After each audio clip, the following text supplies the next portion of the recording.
Professor Cid Mauro, ensino religioso, assessor da Secretaria de Educação, novamente com o 9º ano, agora na aula o conceito de vida nos textos sagrados e em outras concepções. Não há apenas textos sagrados, há filosofias de vida e há outras ideias a respeito do que seja vida, não é? Origens da vida. A gente selecionou ali o aspecto filosófico do conceito de vida, o aspecto científico e, evidentemente, o aspecto religioso. As religiões apresentam propostas de origem da vida, assim como a filosofia e a ciência discorrem sobre a vida, o sentido da vida. Tais abordagens filosóficas, religiosas, científicas têm que manter um diálogo entre si, e isso é essencial na formação humana. Ainda o ensino religioso, ainda que as pessoas não tenham uma religião, é importante elas assistirem às aulas de ensino religioso, porque as pessoas que não têm religião vão lidar com pessoas que têm religião. Por isso que é interessante entender como funciona o fenômeno religioso, não é?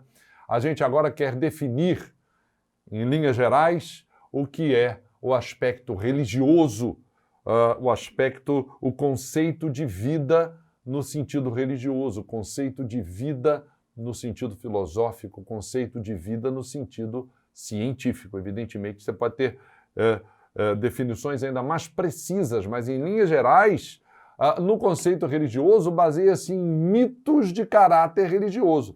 Presta atenção, mito não significa mentira. É uma história primitiva de origem da vida. Cada religião tem a sua, e ela é muito importante, como nós já dissemos, na formação psicológica, na formação do ser humano. Então, mitos religiosos, histórias da criação de caráter religioso, um ser supremo, um ser superior estabelece um propósito para a vida humana desde a origem até o destino final. E, evidentemente, que as religiões não concordam que a vida física termine na morte. As religiões têm uma perspectiva de vida para além do mundo físico, para além da morte. Esse é o conceito religioso de vida. E no conceito filosófico? A filosofia também começa com explicações mitológicas, rudimentos de ciência e chega até a razão, né? A humanidade ela evoluiu em termos de filosofia. A gente costuma dizer que a filosofia é mãe da ciência. Por quê? Porque ela foi aperfeiçoando a sua maneira de entender o ser humano até chegar na razão humana, aperfeiçoar o raciocínio humano. E ela busca a verdade e a construção do conhecimento para que o sentido da vida seja estabelecido dentro do propósito, dentro de um propósito para a existência humana, um propósito nobre, elevado para a existência humana. Então a filosofia, ela foca nessa maneira de entender a concepção de vida baseada no aperfeiçoamento, no conhecimento, no aperfeiçoamento da razão. E a questão da concepção de vida no aspecto científico.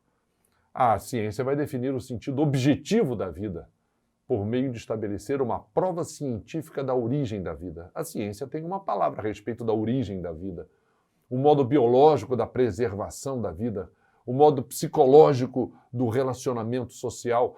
Por que eles estão mandando naves para Marte? Para saber se em Marte houve, um dia haverá, e o que se descobre nesse planeta inóspito, que não tem natureza, que não tem vida, que não tem nada? Será que a Terra um dia foi assim? Como foi o início da vida? Então a ciência gasta muito e também explora para conhecer o sentido científico da vida. Essas são as concepções religiosa, filosófica e científica de vida. Agora vamos ver a valorização da vida no sentido filosófico. Concepção de vida, vamos ver a preservação da vida no sentido filosófico, científico e religioso. Preservação da vida, a valorização da vida no sentido filosófico baseia-se numa reflexão filosófica. A gente tem que ler filosofia, entender os filósofos. Nós temos aula de filosofia, vocês vão ter aula de filosofia no ensino médio, então vocês vão entender como, aliás, o pessoal do 9º ano já vai começar no ano que vem a ter aulas no ensino médio dentro dessa área. então começar a entender, baseados em reflexão filosófica, como se valoriza a vida, reflexão científica, do mesmo modo, reflexão religiosa. A valorização da vida no sentido religioso estabelece uma relação com o ser superior, uma relação com o transcendente. Reflexão científica, a gente está vivendo um tempo de pandemia, quantas orientações da ciência são importantes para preservar a vida, valorizar a vida nesse momento, não é? Já falamos da origem, né? A origem filosófica, a origem mitológica do ser humano, a origem científica do ser humano, com respeito à origem da vida, e a origem transcendental do ser humano. Na religião, o ser humano foi criado por um ser superior. A ciência vai dizer que houve uma evolução. A ciência vai estudar dessa maneira. Qual é o objetivo da vida para a filosofia? A busca da felicidade, do bem-estar. E a ciência já é uma ética, ela aborda a vida no sentido de uma ética científica. A questão dos experimentos científicos, a gente agora teve que fazer testes. Até que ponto a gente faz testes em animais? Até que ponto a gente faz testes em seres humanos? No sentido de uma ética científica pela preservação da vida. E, na religião, são os valores religiosos de preservação da vida. Claro que há um diálogo entre esses três campos. Ninguém está dizendo que são campos estanques. Mas, por exemplo, se você tem uma pessoa que não tem religião, ela vai ficar no aspecto científico, no aspecto filosófico. E quanto ao religioso, é muito importante que ele conheça o aspecto filosófico e científico da concepção da vida, sem dúvida nenhuma, não é? A filosofia vai pensar no potencial da existência humana. A ciência vai buscar o bem-estar social. E a religião, o amor ao próximo, o respeito. Aliás, a coisa mais importante de todas as religiões é o amor ao próximo. Tanto o amor que é com que eu sou visto e eu quero que eu seja tratado, mas também o amor com que eu trato o outro, não é? Para a filosofia, a essência da vida está na vivência social, na ciência, no desenvolvimento da sociedade e na religião, na dignidade social. A religião vai dizer que nós vamos... A regra moral da sociedade mais importante no ser humano é estabelecida por um ser superior. Ele que é o regente do nosso comportamento. Então essa é a valorização da vida nesses sentidos, nessas áreas da filosofia, da ciência e da religião. E a gente aqui colocou um slide que fala sobre a valorização da vida no sentido acadêmico. Sim, no sentido do nosso trato com a escola, no nosso trato com um currículo. Você sabia disso? Aqui no Acre nós temos um currículo, você estuda, o seu professor baseia suas aulas num currículo de referência único, que, por sua vez, está baseado numa base nacional. E ela fala sobre concepção da vida. Sabia disso?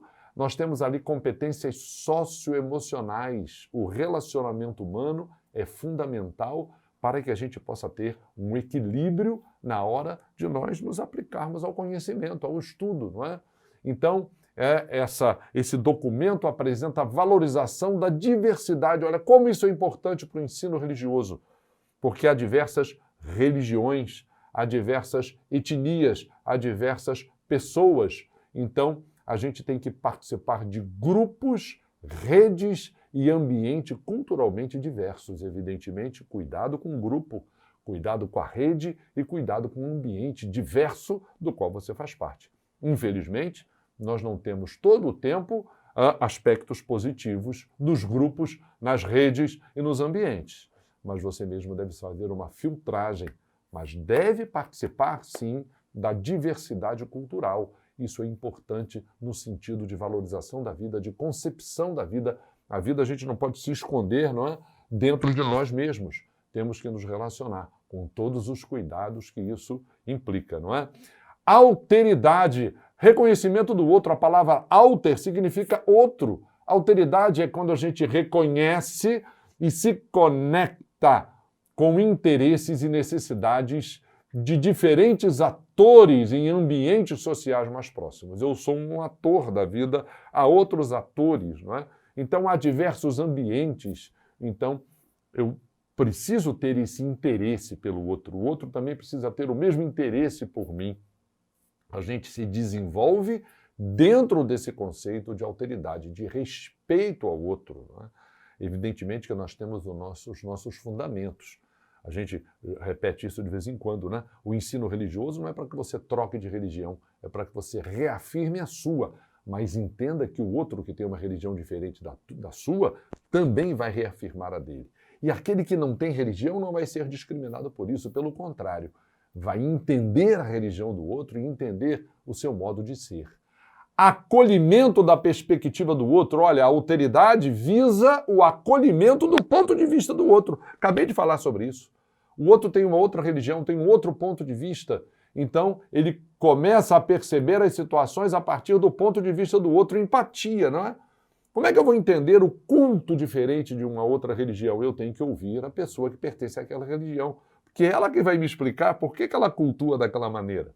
Eu posso até estranhar, porque a minha religião é diferente dela, mas vou respeitar e vou acolher aquela pessoa. Não é?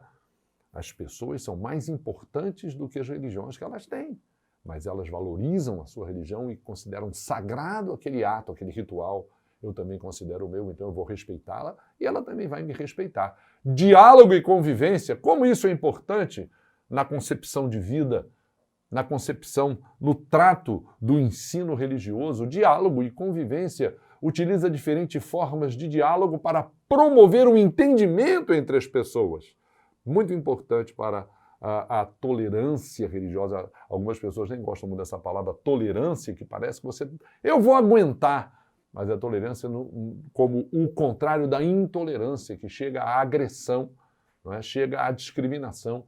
Então é no sentido do diálogo e convivência, da colaboração.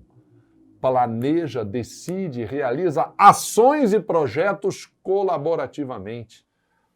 Olha, quantas coisas as religiões podem fazer colaborativamente, se juntando. Não é para discutir as diferenças, ou até pode discutir as diferenças, mas vamos deixar as diferenças de lado e vamos ver aquilo que é comum e que a gente pode fazer junto. Então, colaboração, planejamento, decisões, realizações, ações e projetos, não é? E a mediação de conflitos. Há conflitos? É natural haver conflito. A convivência humana, a gente, às vezes, dentro de casa, né? Quem tem irmão pequeno, às vezes, tem que separar a briga dos irmãos, né? Conflito é natural na condição humana, mas vamos identificar as causas dos conflitos. Vamos exercitar formas eficazes de resolver os conflitos em situações diversas, interpessoais, entre as pessoas, na escola e na sociedade. Então, a gente aprende a resolver conflito em família.